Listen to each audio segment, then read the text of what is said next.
Ils font partie intégrante du quotidien des Béninois qui ont du mal à s'en débarrasser. Que ce soit dans les ménages, dans les marchés, en déplacement ou encore dans diverses courses, l'usage des sachets plastiques non biodégradables est toujours au rendez-vous. Les grands volumes proviennent essentiellement du marché international de Dantokpa, du port autonome de Cotonou, du pôle commercial Ganhi, du marché de Misebo, de Plakodji et autres. Le sachet plastique est devenu un outil inséparable pour les populations. Il intervient dans les opérations de vente et achat, mais c'est un usage à gros risque. Les sachets plastiques entraînent bien de conséquences sur l'environnement. Les sachets plastiques non biodégradables constituent aujourd'hui un fléau pour l'humanité, c'est une calamité. Lorsque vous prenez des sachets qui sont sur le sol par exemple, ils imperméabilisent le sol, donc l'eau n'arrive pas à s'infiltrer dans le sol. Ces sachets empêchent l'oxygène de l'air de rentrer dans le sol, donc tuent la microfaune au niveau du sol. Les sachets plastiques, quand ils sont sur le sol, empêchent les racines des arbres d'aller puiser les substances nécessaires à leur croissance et leur développement, et du coup réduisent le rendement agricole à des endroits où ils sont. Les sachets plastiques aujourd'hui sont à la base des inondations, comme j'ai commencé par le dire, parce qu'ils imperméabilisent le sol, donc ils ne facilitent pas l'écoulement naturel de l'eau. Et si nous prenons par exemple nos mers, vous allez remarquer que nos mers aussi sont dominées par des déchets, surtout les déchets plastiques. Les déchets plastiques. Et si nous ne finissons pas avec l'usage des sachets plastiques d'ici 2030, il y aura plus de sachets plastiques dans nos océans que de poissons. Nous irons à la recherche de poissons, mais nous reviendrons à la maison avec des sachets ou des déchets plastiques. L'environnement, mais aussi la santé humaine. Les risques liés à l'usage des sachets plastiques dans les habitudes alimentaires sont nombreux et peu de citoyens en ont conscience. Malgré les actions de sensibilisation, l'on continue d'emballer les repas dans les sachets avec tous les dégâts que cela pourrait engendrer. Nous avons vu nos autorités prendre des positions très fermes par rapport à un certain nombre de choses, par rapport à la Covid. Nous avons vu comment l'État s'est mobilisé pour protéger la population. Et pourtant, ce fléau de sachets plastiques, on a relégué ça derrière comme si ce n'était pas une priorité. Or, pour moi, tous les jours, quand les gens mangent dans le sachet plastique, ils s'intoxiquent et ils détruisent notre environnement. Il y en a qui ont commencé par les brûler. Or, quand vous brûlez les sachets plastiques, il y a un gaz qu'on appelle dioxine qui se dégage. Et lorsque vous respirez ce gaz-là qu'on appelle dioxine, c'est un gaz cancérigène. Vous voyez, mais malheureusement, nous n'avons pas compris tout ça et nous manipulons les sachets plastiques. Aujourd'hui, il y en a même qui vont jusqu'à préparer le yakassa dans le sachet plastique, le com dans le sachet plastique, le hablo dans le sachet plastique. C'est suffisamment grave parce qu'à une certaine température, des dérivés des sachets plastiques migrent vers les sachets pour entrer dans les aliments. C'est comme ça que nous avons commencé par avoir des résidus, des dérivés de sachets plastiques dans notre organisme. C'est donc pour arrêter le mal et préserver la vie des populations que l'Assemblée nationale a adopté en décembre 2017 la loi portant interdiction de la production, de la commercialisation, de la détention, de la distribution et de l'utilisation des sachets plastiques non biodégradables en République du Bénin. Une proposition de loi initiée par l'honorable Jean-Eudes Okoundé. Mais 4 ans après le vote de la loi, rien n'a bougé et la mayonnaise a du mal à prendre. En dehors de quelques magasins, supermarchés et pharmacies, les habitudes sont restées les mêmes. Les sachets plastiques continuent de dominer le quotidien des Béninois et l'on se pose des questions. Mais pour moi, que ce soit la douane, ce sont nos autorités qui maîtrisent la douane, que ce soit ceux qui fabriquent, nos autorités les connaissent. Nous avons encore des camions. Moi, j'ai vu de mes yeux des camions qui rentraient ici avec des sachets plastiques. J'ai pris des photos, j'ai envoyé.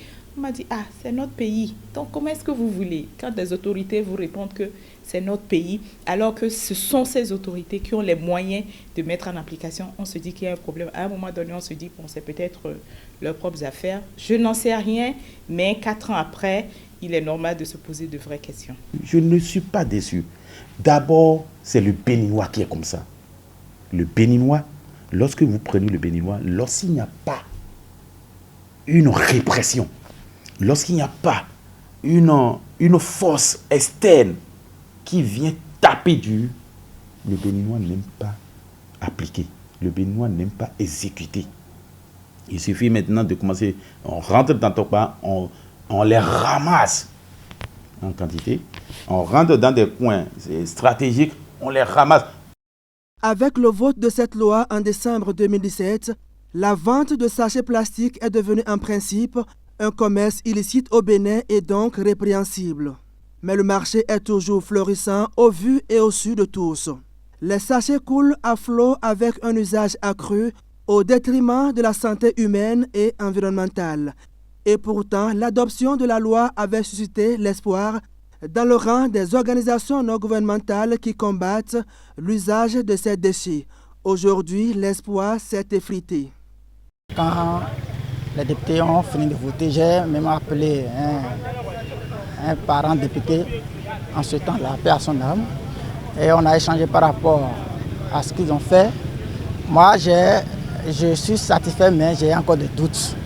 Parce que je lui ai dit, est-ce que cette affaire-là, ça va prendre au Bénin? C'est vrai, vous avez voté la loi, mais est-ce que toute la population sera informée? Lui aussi, il ne m'a pas donné une réponse tout de suite. Il a dit, bon, qu'avec l'appui du gouvernement, qu'ils vont essayer de vulgariser ce qui a été fait. Mais jusqu'à maintenant, moi, je ne constate pas ce qui a été fait. C'est comme si aucune loi n'a été votée dans ce sens. Le jour où ça a été voté, nous sommes vraiment contents. Parce que c'est notre passeport, ça devient passeport pour nous.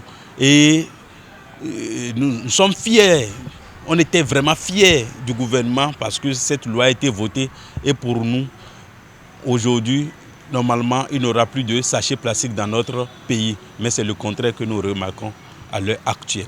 On a vu tous ici, quand il y a eu la loi qui obligeait les populations à mettre de casques, il a fallu qu'on ait des policiers à tous les carrefours pour que les gens mettent des casques. Donc, même si la loi est pour protéger les populations, à un moment donné, il faut les contraindre. Tant qu'on ne les contraint pas, mais les gens ne comprendront pas. C'était une joie parce qu'on a pensé que ça va être la fin, n'est-ce pas, de tout ce que ces sachets créaient comme nuisance, comme effet, comme impact, non seulement sur l'environnement, mais aussi sur l'homme. Mais nous avons constaté que nous n'avons pas trop avancé parce que la loi a été votée, mais on n'a pas senti son application. La preuve, jusqu'à aujourd'hui, les sachets plastiques existent partout. C'est tout comme si de rien n'était. La détermination affichée par l'Assemblée nationale et le gouvernement pour lutter contre l'usage des sachets plastiques non biodégradables au Bénin avait convaincu plus d'un. Des opérateurs économiques y ont cru. C'est donc sans hésiter qu'ils se sont jetés dans la danse, avec comme défi majeur d'accompagner le gouvernement dans sa dynamique en proposant des emballages appropriés. Dans la foulée, une dizaine de sociétés ont été agréées par le ministère du Cadre de vie et du Développement durable pour produire ou importer les sachets biodégradables. Mais le laxisme constaté dans l'effectivité de la mise en application de la loi a provoqué un drame financier. Des millions engloutis dans ce projet sont à l'eau et on s'en remet à Dieu. Je dirais que nous avons confié notre vie à Dieu. Parce que, certes, nous avons cru, et c'était dans l'optique d'accompagner le PAG du président, que nous avons managé voies et moyens pour amener les sachets sur le territoire. Toujours en contactant des distributeurs aujourd'hui, la banque qui a aussi cru, la BGF qui a aussi cru, le fournisseur là-bas qui a aussi cru. Nous avons amené un certain nombre de produits, en grande quantité je dirais. Jusqu'à aujourd'hui, ces produits sont en train de pourrir dans les magasins. Rien n'a été vendu. La banque est derrière nous. Nous sommes en contentieux avec eux. C'est normal, c'est une institution financière qui est en train de réclamer c'est dû. Parfois, je me demande si il y a des mains noires qui sont derrière, qui ne veulent pas l'application, je dirais en global l'application de la loi. Je me demande s'il y a ces mains noires qui trouvent de leur intérêt dans la commercialisation des sachets plastiques. Le marché, il est là, il existe, mais il n'est pas encore demandeur. n'est pas encore demandeur parce que pour le moment, nous observons toujours la présence de ces sachets plastiques sur le territoire. Je vous dirais que la réticence des consommateurs n'est pas la seule difficulté que nous avons rencontrée à ce jour.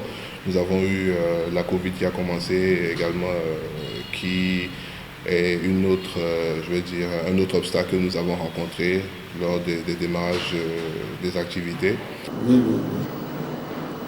Après appel, demande d'audience et lancement de cris de cœur, ils sont maintenant à bout de souffle, prêts à craquer dans le silence. Entre les interpellations des banques, la pression des fournisseurs et les plaintes des distributeurs mobilisés pour la cause, la situation devient invivable et les produits pourrissent dans les magasins. Ils ont été abandonnés face à leur sort et tout se passe aujourd'hui comme si cette loi n'avait jamais existé au Bénin. Et pourtant, les agréments délivrés par le ministère du Cadre de vie et du Développement durable étaient comme une caution auprès des banques. Je sais comment je vais à la banque, je sais comment je discute avec eux. C'est une institution financière. Eux, ils disent oui, M. Tchoblé, nous croyons en ce que vous faites, c'est vrai. Mais qu'est-ce que l'État est en train de faire aujourd'hui pour vous aider? J'étais bouche bée. Je ne sais pas ce que j'allais dire. Je peux vous montrer quand on parle de sachets biodégradables LS, voilà ce que c'est devenu aujourd'hui. Près de 180 tonnes de sachets, voilà ce que c'est devenu aujourd'hui. Vu les échanges qu'on avait faits avec les autorités, c'était d'inonder le territoire en sachets biodégradables pour pouvoir faciliter le travail aux autorités, pour pouvoir leur faciliter le travail d'éradiquer les plastiques. Parce qu'il ne faudrait pas que on vote une loi et qu'on ne soit pas en mesure de l'accompagner. Donc c'est dans cette optique que nous avons couru par tous les moyens pour pouvoir importer les produits. Nous sommes toujours dans l'attente de la suite du gouvernement pour son programme permettant cette transition entre le sachet plastique et les sachets non biodégradables. Nous avons noté une sensibilisation qui est faite depuis les tout débuts jusqu'à ce jour. Et nous attendons juste la prochaine phase qui aura été initiée par le gouvernement. Après les campagnes de sensibilisation et l'annonce de la phase répressive, l'usage des sachets plastiques non biodégradables se porte curieusement mieux qu'avant. Mais comment lutter contre ce fléau et fermer les yeux sur son importation et sa distribution sur le marché et surtout délivrer les agréments à leurs importateurs au même titre que leurs concurrents qui promeuvent un environnement sain. Un paradoxe qui laisse penser à un laxisme de la part des autorités et même de la complicité pour protéger un commerce.